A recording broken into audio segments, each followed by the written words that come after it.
မိသားစုဘတ်ဂျက်ဆိုတာမြတ်စွာဘုရားဆွဲပြထားတဲ့ဟောကြားထားတဲ့မိသားစုဘတ်ဂျက်ဆိုတာကြားဘူးကြလိမ့်မယ်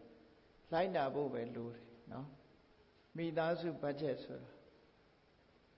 စတုဒါဝိပစေဘောခေကိုယ့်ရဲ့ဝင်ငွေကို၄ပုံပုံကြည့်လိုက်ကိုပိုင်တဲ့ပစ္စည်းကို၄ပုံပုံကြည့်လိုက်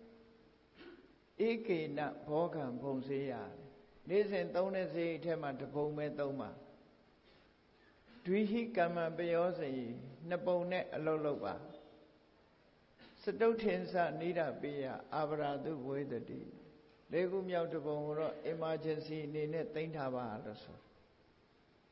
အဲ့ဒီအတိုင်းလိုက်နာကြသလားမလိုက်နာကြဘူးလားဒါကြည့်ပေါ့နော်ဘတ်ဂျက်ကဒါမိသားစုဘတ်ဂျက်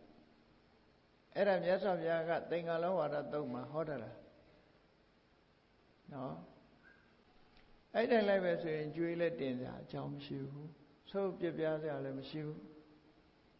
ဒါမြတ်စွာဘုရားရဲ့ဆုံးမတွေစီးပွားရေးနဲ့ပတ်သက်ပြီးတော့လည်းဒီလိုဆုံးမထားတာတွေအများကြီးပဲပေါ့